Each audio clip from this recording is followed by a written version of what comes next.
Bueno, muchas gracias a todos y a todas por acompañarnos. Gracias, Blanca.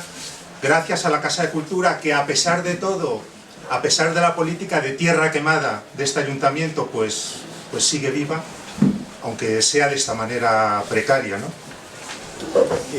Quiero comentar cómo vamos a organizar. Esto no es tanto un curso, aunque en la Casa de Cultura hacíamos cursos que denominábamos de manera intencionada economía para no economistas, porque la economía tiene que salir del perímetro de los técnicos y tiene que salir del perímetro de la academia. Haremos 2 sesiones sobre la inflación. Claro, hablar de la inflación es hablar de los precios y de un montón de cosas relacionadas con los precios, que para no meter las sesiones en un totum revolutum podríamos diferenciar 2 cosas. Por un lado, la que quisiera que fuera el centro del debate de esta sesión, que es los salarios, porque de eso hay mucho que hablar, y lo que quisiera que fuera la sesión del 19, que será dentro de 2 miércoles, donde hablaremos de otros asuntos que tienen que ver de alguna manera con la inflación y que están relacionados bien como causas, bien como efectos.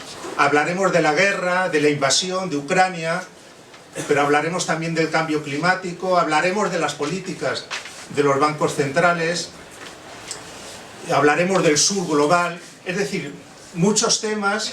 Esta segunda sesión para mí resulta compleja porque es meter muchos ingredientes que nos llevaría un montón de tiempo a analizar. Pero haré el esfuerzo de, en esa segunda sesión, plantear 5 o 6 cosas que yo considero que son nucleares en el debate de la inflación y que no pueden estar fuera. He puesto un título: Inflación, salarios y lucha de clases. Lo de la lucha de clases no es un error, ni es una salida de tono. Es que yo estoy convencido de que la inflación es el resultado de un enfrentamiento, de una pelea entre clases sociales. Y para entender qué es lo que está ocurriendo con los precios, para entender qué políticas se están aplicando y también para visualizar alternativas, es imprescindible introducir el conflicto. Es imprescindible introducir lo que yo llamaría pugna distributiva. Por lo tanto, quiero hablar de la inflación, pero quiero salirme también de ese debate técnico en el que a veces se encuentran tan cómodos los economistas, o nos encontramos tan cómodos. Un debate técnico y con frecuencia ininteligible.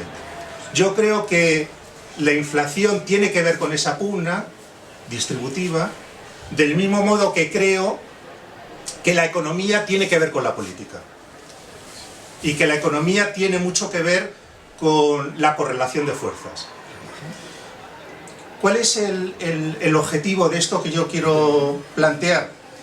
Un objetivo que va más allá de lo concreto de la inflación. Estoy mareando la perdiz, pero ahora entro en ello, ¿no? El objetivo para mí fundamental, y esto es importantísimo, es disputar la lógica dominante. O sea, la lógica económica. Detrás de las políticas conservadoras hay una racionalidad económica. No son disparates. No es solo ideología. Sí, por supuesto, hay mucha ideología, pero no es solo ideología. Hay una racionalidad económica que es necesario desvelar. Y hay que entrar en ese debate. Porque si los que queremos hacer economía crítica nos situamos en la trinchera, estamos fuera del debate. Sí, en la trinchera, peleando. Es que yo no quiero estar ahí. Y no creo que debamos estar ahí. Debemos estar discutiendo la lógica económica del pensamiento conservador, que es dominante. Por supuesto, en las universidades es abrumadoramente dominante. A pesar de que ha llovido mucho, sigue siendo abrumadoramente dominante.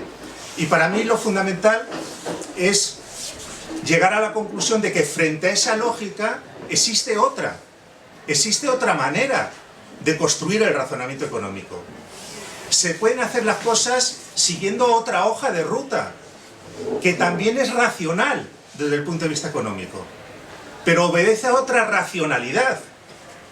Y que se imponga esa otra racionalidad tiene que ver con lo que decía antes, tiene que ver con que haya una correlación de fuerzas favorable, tiene que ver con que haya movilizaciones sociales, tiene que ver con que quienes defienden esa lógica económica sean capaces de articular un movimiento social, capaz de imponer los intereses que sostienen esa otra lógica. Por lo tanto, esto es lo que yo quiero hacer, esto es lo que a mí me gusta hacer en estas conversaciones de economía. Y empezando con el tema de la inflación. Unos pocos datos, muy pocos, sobre cómo está el asunto. Y el asunto está muy mal con el tema de la inflación. En datos de septiembre, sabéis, cuando se habla de inflación interanual, se está comparando septiembre de 2022 con septiembre de 2021. Otra cosa distinta es la inflación media de cada año, donde se hace la media aritmética de las inflaciones mensuales. Eso es otra cosa. Pero es que la inflación interanual está en el 9%. Hace décadas que España no conocía una inflación de ese calibre. Y el mes pasado estaba en el 10%, batiendo un récord histórico. En septiembre ha mejorado algo, pero la situación sigue siendo muy mala. Pero es que, si ponemos el foco en otros países europeos, ¿cómo les va al resto? Les va muy mal también. Los países bálticos tienen inflaciones que superan el 20%. Y Holanda tiene un 17% de inflación. Grecia un 12%. Y Alemania, fijaros Alemania, que siempre ha sido el campeón de la lucha inflacionista, que temblaba con el crecimiento de los precios. Alemania tiene una inflación del 11% en septiembre. Pero, claro, cuando hablamos de indicadores promedio, y me gusta hacer este comentario, cuando hablamos de cualquier indicador promedio, estamos mareando la perdiz, porque detrás de ese indicador promedio se ocultan situaciones muy dispares. Según los datos del Instituto Nacional de Estadística que he recogido hace unos días, la inflación en España es del 9%, pero los combustibles han aumentado los precios en agosto, que es el último dato que yo tengo, el 80%. Agosto 2022, agosto de 2021. El gas el 25%, la electricidad el 60%, la leche, el queso y los huevos el 20%, pan y cereales el 20%, productos alimenticios el 15%, legumbres y hortalizas el 15%. Por lo tanto, tenemos una inflación altísima, que es mucho más alta en aquellos bienes y servicios que consumen más los grupos más vulnerables. Por lo tanto, tenemos esos dos elementos que hay que retener. ¿Y cómo puede evolucionar la inflación? ¿Quién sabe? ¿No? Ahora mismo cualquier pronóstico es un brindis al sol, ¿no? Continuamente se hacen pronósticos, el Fondo Monetario Internacional, el Banco Central Europeo, la Comisión Europea, para rectificarlos a la semana siguiente. Pero los pronósticos es que están determinados por un conjunto de variables que es imposible poner sobre la mesa. ¿Cómo evolucionará la guerra? Que tiene toda la pinta de que se va a cronificar y se va a agravar. ¿O qué sucederá con los alimentos? ¿Y qué sucederá con el comercio internacional? ¿Y con las inversiones directas de las transnacionales? ¿Y con las perturbaciones financieras? ¿Y con la posible aparición de nuevos conflictos? Que parecería que es el que busca Estados Unidos con China. ¿Y qué sucederá con la aparición de otras pandemias? Lo que yo quiero plantear es que el escenario en cuanto a los precios, el escenario es sombrío, pero es imprevisible. No obstante, se hacen previsiones. El último informe que apareció hace un par de días, de la OCDE, que es la Organización para la Cooperación y el Desarrollo Económico, decía que en 2022, en este año, la inflación en la zona euro, de la que formamos parte, será del 8%, la inflación media anual. Y en 2023 del 6%. Y en España tendremos una inflación este año del 9%. Y lo que sucederá en 2023 y sobre todo en 2024 nadie lo sabe. Cuando se decía, no, en 2023 volveremos a la inflación de antes. No, seguirá habiendo una inflación elevada. Y las previsiones más optimistas sitúan que posiblemente, sometido todo a un criterio muy aleatorio, posiblemente en 2024, estamos en 2022, posiblemente se alcanzarán los niveles previos a la crisis. Por lo tanto, el escenario es incierto y es pesimista. ¿La inflación es mala para la economía? Indudablemente. Porque no se trata de un crecimiento moderado de los precios que significaría que la economía está funcionando. No es el objetivo que tenía el Banco Central Europeo cuando decía, no, mi objetivo es un crecimiento del 2% de los precios cada año, porque eso significa que el coche funciona. Que crezcan moderadamente los precios es lo normal en una economía. No, pero esto no es normal. Esto es una inflación disparada, sin control. ¿Y es mala para la economía? Sí, se mire desde donde se mire. Por supuesto, la inflación aumenta la desigualdad. Luego hablaré del tema de los salarios. Porque si yo no tengo capacidad para indexar, para acomodar mis ingresos al crecimiento de los precios, pierdo capacidad adquisitiva. Y si hay grupos, colectivos, que tienen rentas fijas y que no pueden adaptarlo a la inflación, también pierden capacidad adquisitiva. Y ahora luego hablaré de los salarios pactados en convenio. Si los salarios pactados en convenio resulta que en el mejor de los casos van a crecer un 2,5%, esos trabajadores van a perder 7 puntos porcentuales. Están perdiendo ya 7 puntos porcentuales de capacidad adquisitiva. Por lo tanto, aumenta la desigualdad, pero es un mal general. No solo tiene que ver, la inflación no solo tiene que ver con la desigualdad. Es un problema que intensifica la desigualdad, pero al mismo tiempo la inflación alta hace que la economía no funcione bien. Desde el punto de vista macroeconómico, con una inflación elevada, los empresarios no invierten, se ralentiza el consumo, se perjudican las exportaciones, etc.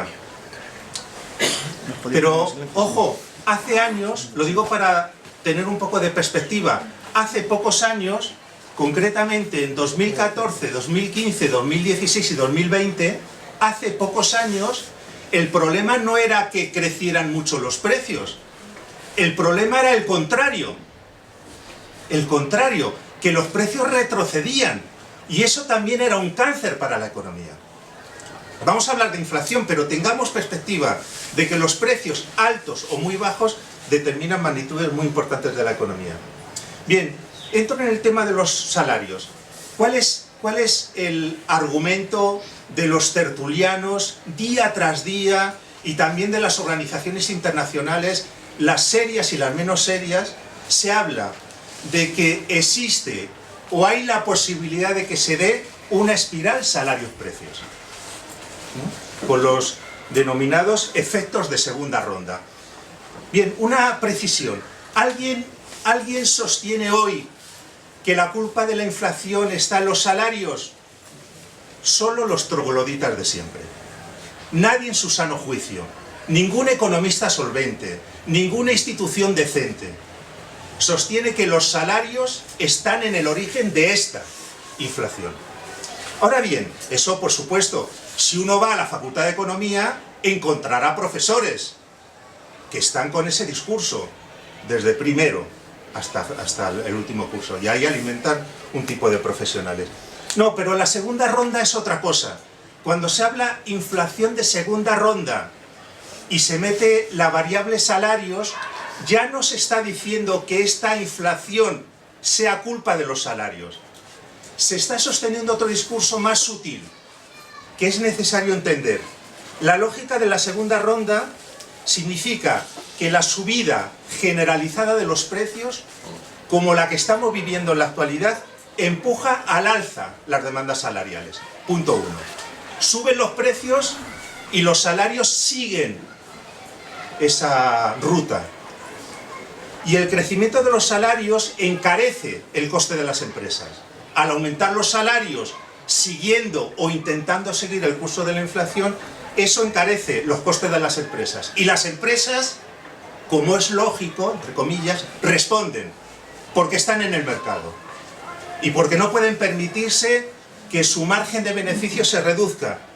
Y este aumento de los costes, provocado inicialmente por la inflación y por el seguimiento de los salarios, se repercute en subidas adicionales en los precios. Y la exacerbación de esas subidas salariales da lugar a más subidas en los precios. Y estamos en un bucle. Y ese bucle termina en una situación de estancamiento económico y en un escenario donde todos pierden. Esa es la lógica aparentemente muy consistente de los efectos de segunda ronda. ¿Sobre qué supuestos? ¿No? Porque es lo que a mí me interesa discutir con vosotros y con vosotras. ¿Sobre qué supuestos se argumenta de esa manera? En mi opinión, sobre dos supuestos básicos. Los trabajadores tienen capacidad para indexar los salarios. Pues claro, es muy fácil decirlo. Suben los precios y los salarios siguen la evolución de los precios. No, pero detrás de ese razonamiento es que los salarios tienen capacidad, tienen poder para indexar los salarios. Tienen poder para que los salarios crezcan más que los precios. Punto uno, que hay que retener. Y punto dos, que muy a menudo se pasa sin poner el foco ahí, que los salarios son el coste más importante soportado por las empresas. Porque cuando se habla de salarios, costes, precios, parecería o se supone que los costes laborales son el coste más importante de las empresas. Claro, si yo acepto estos dos supuestos, entonces acepto el conjunto del planteamiento. ¿Qué es lo que yo discuto? Porque estos dos supuestos son erróneos, en mi opinión. ¿Qué consecuencias se derivan de aceptar ese planteamiento, de aceptar esos dos supuestos? Si se dice que esto es lo que ocurre con los salarios, entonces los salarios no deben conectarse a los precios.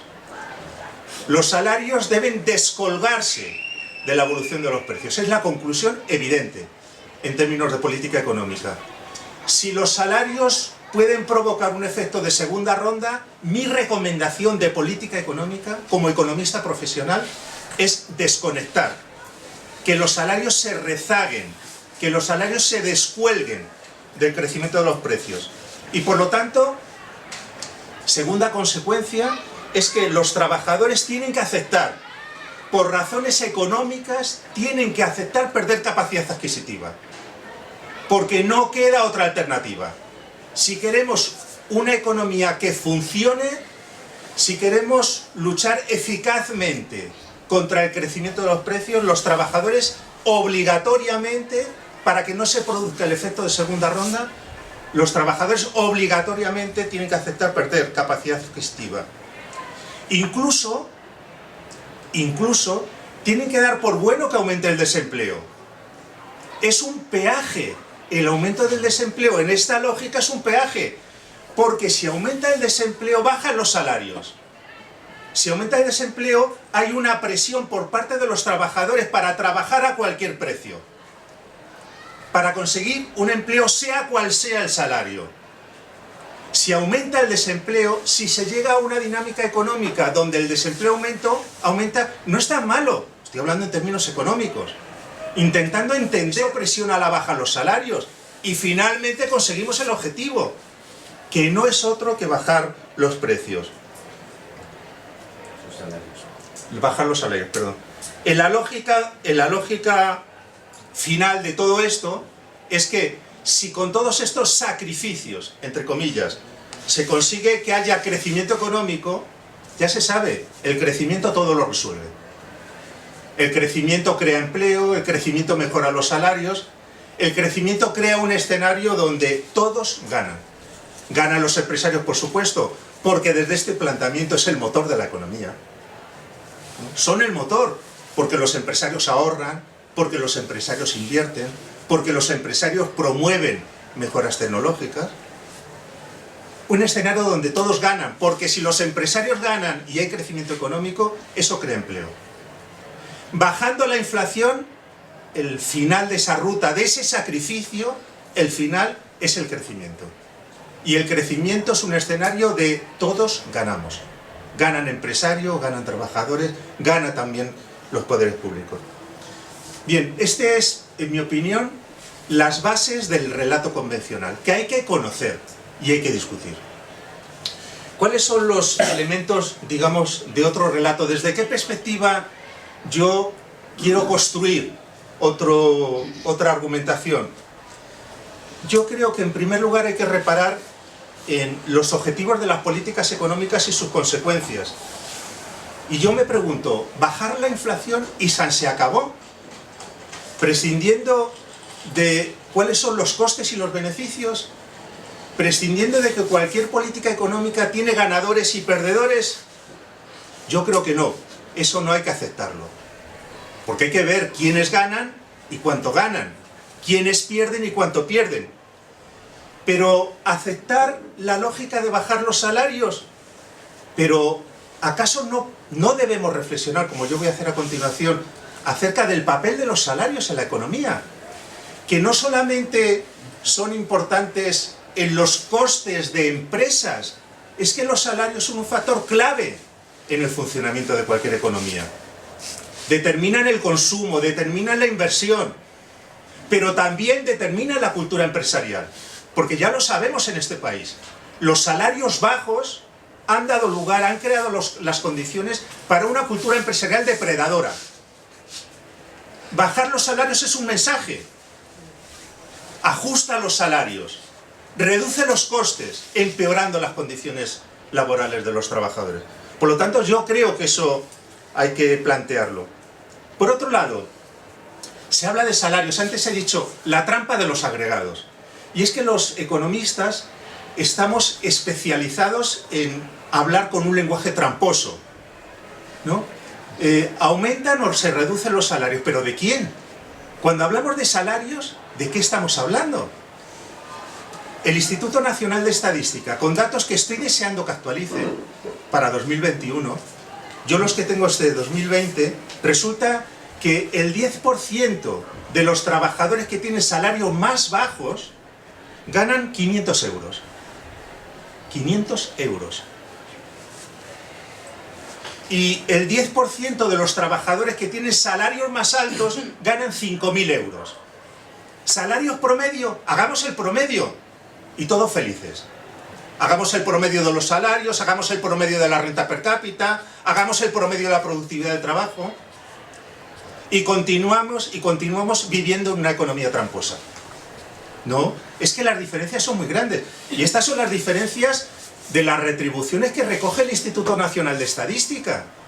Vayamos a las retribuciones asimismo laborales de los directivos, que son salarios, también. Por supuesto, los directivos y los grandes ejecutivos reciben una parte de los beneficios en concepto de participaciones diversas, pero también reciben, su mayor parte son salarios. Pero es que los análisis que hace Oxfam y otras organizaciones al respecto, pero es que las diferencias entre lo que perciben los ejecutivos de las empresas que cotizan en el IBEX son de 300, 400, 600 y 1000 veces el salario medio de los trabajadores. Que no es un 300% más alto, son 300 veces. Por lo tanto, ¿es lícito seguir hablando de salarios en general? No. Sí, vale, hablemos de salarios para hablar de inflación. Entremos en ese tema, pero no me cuentes milongas.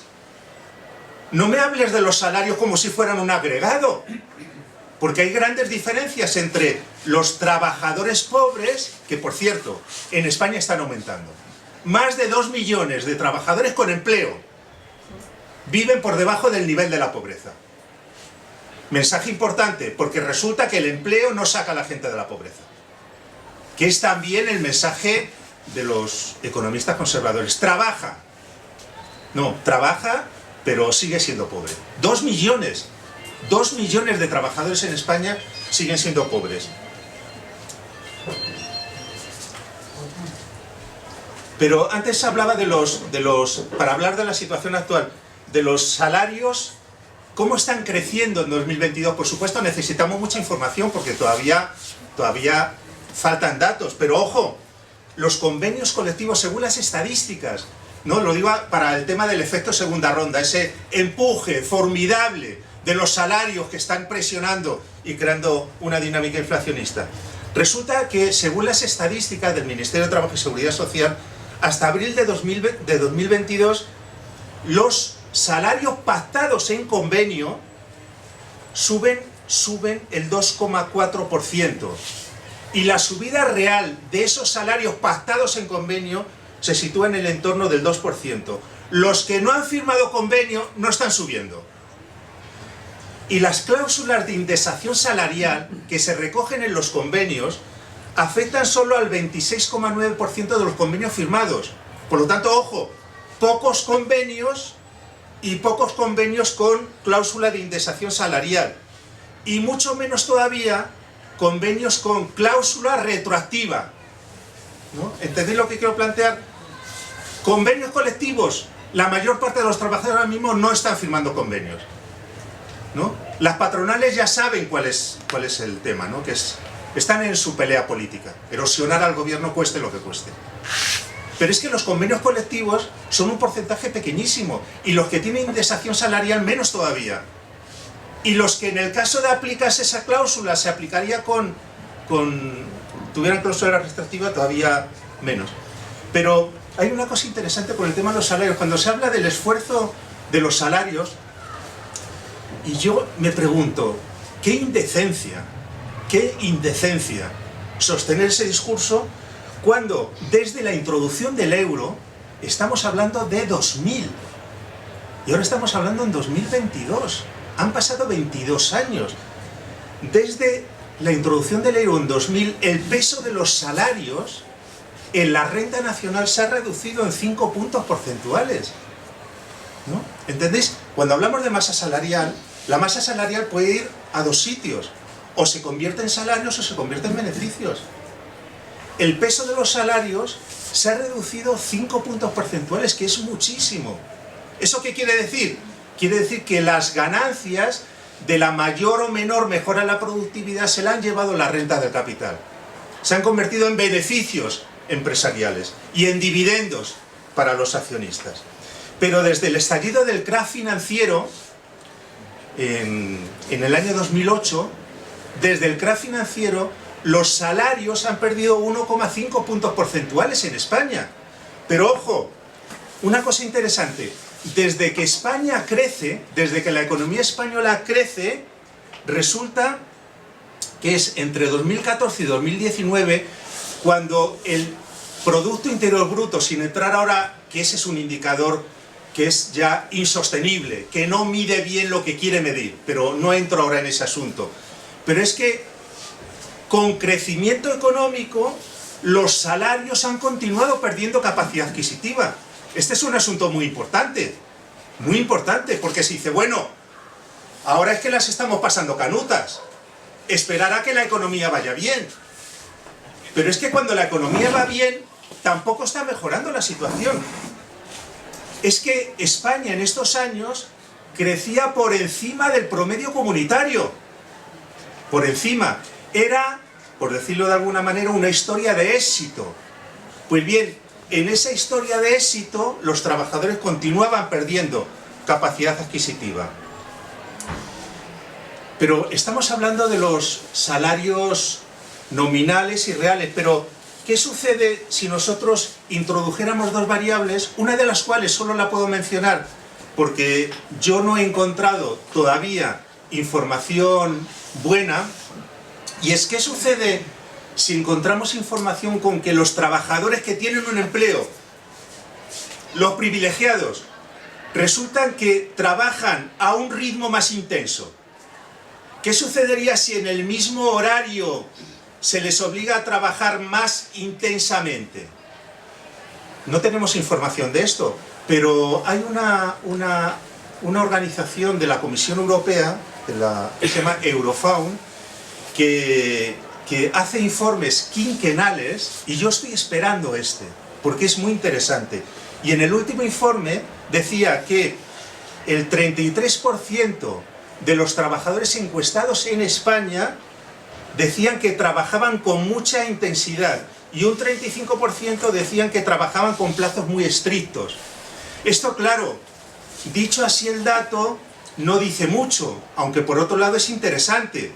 Es necesario que los sindicatos hagan estudios cualitativos, porque no se trata solo del salario nominal o del salario deflactado con la inflación. Es necesario saber cómo están las condiciones de trabajo, porque yo puedo tener un salario nominal X en una jornada laboral y resulta que mi salario real se está reduciendo, porque trabajo más intensamente, trabajo con más sofoco, trabajo con más presión, trabajo a lo mejor con menos tiempos muertos, menos tiempos de descanso. Estos datos, en mi opinión, son absolutamente claves, porque yo sigo pensando que no es suficiente crear empleo, aunque sea necesario crear empleo. Pero este sí es un dato interesante. El Instituto Nacional de Estadística, hablando de lo que es la presión salarial real, no la que ofrecen las estadísticas, resulta que en el segundo trimestre de 2022 el 49%, casi el 50% de todas las horas extraordinarias realizadas en la economía, y son muchas, la mitad de las horas extraordinarias son horas extraordinarias no pagadas, a beneficio de inventario. Y por lo tanto, claro, si yo tengo que trabajar con más intensidad y al mismo tiempo tengo que trabajar más horas, porque si no trabajo más horas posiblemente pierdo mi empleo, eso es una bajada sustancial del salario real. Y nosotros necesitamos tener más información. Y yo pido, y cada vez que me encuentro con alguien de los sindicatos les digo, ¿por qué no hacéis este tipo de estudios? Si es que esto es imprescindible, si es que esto es una bomba política en vuestras manos, saber qué está ocurriendo realmente con el mundo del trabajo. No es suficiente con hacerse fotos. Hay que hacer este tipo de estudio para demostrar que los sindicatos están donde deben de estar. Y los salarios, antes decía, bueno, es que en el pensamiento conservador nos lanzan el mensaje de que los salarios son claves en la formación de los precios. Y yo digo que no, que es mentira. Eso es mentira. Porque los precios los forman los empresarios fundamentalmente atendiendo al criterio de margen de beneficios. Fundamentalmente. Y no me muevo ni medio milímetro de ese argumento. Pero es que además, si yo digo, ¿qué hay en un precio? En un precio hay tres cosas. Están los costes laborales, están los costes no laborales y está el margen de beneficio. Claro, si me quieren dar gato por liebre, y me dicen, no, los costes laborales y la inflación. Digo, no, pero ¿tú de qué me estás hablando? ¿Dónde te has licenciado tú? ¿En qué facultad? ¿Qué estás enseñando a los alumnos? Porque resulta que además de costes laborales, que representan, he buscado el dato en el Instituto Nacional de Estadística, aunque hay grandes diferencias, por supuesto, entre pequeñas y medianas empresas, empresas que están orientadas al mercado internacional y al mercado doméstico, pero en términos promedio representan menos del 20%. Menos del 20% del valor bruto de la producción. ¿Cómo se puede decir que los costes laborales son la clave en la formación de los precios? Y la relación entre costes de personal y compras totales de bienes de servicios también está en torno al 20%. Por lo tanto, mi opinión, bueno, antes de darla, una cosa de Comisiones Obreras, un informe súper interesante, aunque muy escueto. Me gustaría ver y leer el trabajo final de Comisiones Obreras. Ha hecho un estudio que es muy interesante donde señalan con datos que del aumento de los precios, el actual aumento de los precios, el 83% se debe al aumento de los márgenes de beneficios. Y solo una pequeña parte se debe al aumento de los salarios. Por lo tanto, mi conclusión al respecto es que no hay espiral salario-beneficios. Digo, no hay espiral salario-precios. Ni la ha habido, ni es previsible que la haya. Sin embargo, sí hay, y es de lo que nos debemos preocupar, sí hay una espiral beneficios, precios. Esta es la espiral. Y por lo tanto la hoja de ruta tiene que ser distinta. La inflación, por lo tanto, debe analizarse en términos de economía política. Hay un conflicto distributivo, y ese conflicto distributivo explica lo que antes señalado en los datos. ¿Por qué los salarios han estado perdiendo capacidad adquisitiva? ¿Y por qué, a pesar de la evidencia enorme de que no existe ese efecto de segunda ronda, joder, se sigue R con el soniquete de los salarios, de los efectos de segunda ronda, de la austeridad salarial? Y es que en el fondo, antes de entrar en algunos comentarios de la alternativa, en el fondo el discurso dominante que ha dominado en los últimos 20 años, que ha dominado en realidad desde que el neoliberalismo se ha apoderado de las agendas públicas, es que reprimir los salarios es bueno para la economía y de los gobiernos, y muchas veces de un signo y de otro. Hay que moderar los salarios, porque moderando los salarios la economía funciona. Este es el discurso, y esto es lo que yo creo que hay que discutir. Ya voy terminando. ¿Hay alternativas? Para mí sí, evidentemente. No digo, por supuesto, no digo que sean fáciles, no digo que sean inmediatas, pero hay alternativas porque hay otra lógica económica. Y porque esta lógica económica no funciona, ¿no? O sea, la lógica de seguir presionando los salarios y de empeorar las condiciones laborales de los trabajadores, esa lógica no funciona. Esa lógica es mala para el funcionamiento económico. Existe otra lógica, pero ¿y dónde está la clave de esa otra lógica? Para mí no está en el terreno de la economía, sino en el terreno de la política. Que exista una correlación de fuerzas distinta y que se trabaje para generar esa correlación de fuerzas. Para mí, las piezas centrales de una política alternativa, repito, no digo por supuesto que sea fácil. Para mí hay dos elementos centrales, que es garantizar en la hora de hoy, o sea, ahora mismo, la política a seguir, que debería seguir un gobierno de izquierdas, es garantizar, y los sindicatos por supuestísimo, es garantizar la capacidad adquisitiva de los salarios. Para mí no hay otra alternativa. Hay que pelear en esa dirección. Hago un comentario un poco entre líneas. Lo que han, en mi opinión, la propuesta de los trabajadores públicos, ¿no?, firmada por los sindicatos o suscrita por los sindicatos mayoritarios, para mí es inaceptable. Es inaceptable. Aceptar perder 5 puntos de capacidad adquisitiva no es de recibo. Y sobre todo no es de recibo sin haber movilizado a la gente. A lo mejor resulta que hay movilizaciones que ojalá las hubiera, y al final de esas movilizaciones pues está el pescado vendido. Hay que firmar. Pero firmar antes de movilizar para mí no es aceptable. Y limitar los beneficios corporativos. Las dos piedras angulares de lo que debiera ser una política económica distinta en materia de salarios. No estoy entrando en otras cosas. Garantizar la capacidad adquisitiva, porque los trabajadores, la mayor parte de los trabajadores, desde que entró en vigor el euro y aún antes, están perdiendo capacidad adquisitiva. O están viendo cómo sus salarios se encuentran estancados. O en el mejor de los casos, cómo crecen menos que la productividad. Y hay que revertir esa política. Y es el momento. Con una inflación del 10% hay que hacerlo ahora. No se puede decir, dentro de 2 años actualizaré el 3%. No, eso no se puede decir. Bueno, por supuesto se puede decir. Yo en eso no estoy de acuerdo. Un pacto de rentas, no lo veo. No lo veo no porque esté en contra del pacto de rentas. Es que ¿quién está en esa pelea? Si es que las patronales están en otra pelea distinta. Las patronales están en la pelea de derribar el gobierno. O de ganar peso político para las próximas elecciones.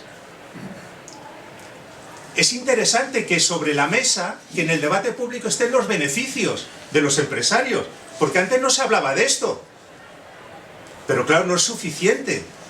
Es que los empresarios no quieren negociar sobre los beneficios. Los beneficios corporativos, porque también antes hablaba del promedio, del equívoco de operar con variables promedio. La clase empresarial no, toda no. Hay que diferenciar claramente empresarios que se ven también fulminados por el incremento de los costes y no pueden trasladarlos a los precios, por supuesto, y también los beneficios corporativos, que han crecido de manera extraordinaria. De manera extraordinaria. No solo las energéticas, y las grandes empresas digitales, y las grandes empresas de alimentación, y las grandes distribuidoras, y las del transporte, han crecido de manera astronómica. No sé cómo se puede atajar el tema de los salarios sin limitar los beneficios corporativos. Y el pacto de rentas, si fuera viable, si hubiera una posibilidad, tiene que incluir los beneficios de las empresas. Y tiene que incluir también la riqueza. Y tiene que denominarse pacto de rentas y de riqueza. Porque hasta ahora nos han vendido la moto con los pactos de rentas. Los pactos de rentas han sido pactos salariales, que además no han incluido los salarios de los ejecutivos. ¿Puede hacer algo una administración pública orientada por una política progresista? Yo creo que sí. Al margen de lo que hagan los actores, al margen incluso de lo que hagan las patronales o los sindicatos, podría hacer, si aplicar una política progresista, puede hacer, por ejemplo, aumentando el salario mínimo, limitando los salarios más elevados, poniendo cota a los salarios más altos, que no están justificados y que además están conduciendo a un mal gobierno de las empresas. Los salarios de los altos ejecutivos generan una mala gestión empresarial. Podría limitar los salarios más elevados, poner condiciones en las empresas que contratan con la administración pública, poner un impuesto progresivo sobre los beneficios y la riqueza, no temporal, no para la foto, no, para la foto no, no para la coyuntura electoral, tampoco. Un impuesto de verdad, progresivo, cambiar el régimen tributario español, meter de verdad progresividad. Podría poner precios máximos a ciertos bienes y servicios imprescindibles para la población. Por lo tanto, la administración pública podría, si quisiera, ¿no?, si hubiera realmente una política de izquierdas. Y yo creo que finalmente, no lo veo en la agenda, pero yo creo que hay que revisar la reforma laboral en aspectos muy importantes. Porque esa reforma laboral, sin querer entrar a fondo en el debate, se ha quedado corta a la hora de consolidar derechos de los trabajadores. Y posiblemente se podría retomar el tema de la reforma laboral en la elaboración de un estatuto de los trabajadores, que aborde temas como la gestión y el coste del despido y la prevalencia de los convenios sectoriales y de rama. Cosas que han quedado desdibujadas en la actual reforma laboral. Por lo tanto, yo creo que se pueden hacer cosas y es el momento de trabajar en esta dirección. Bueno, pues nada más.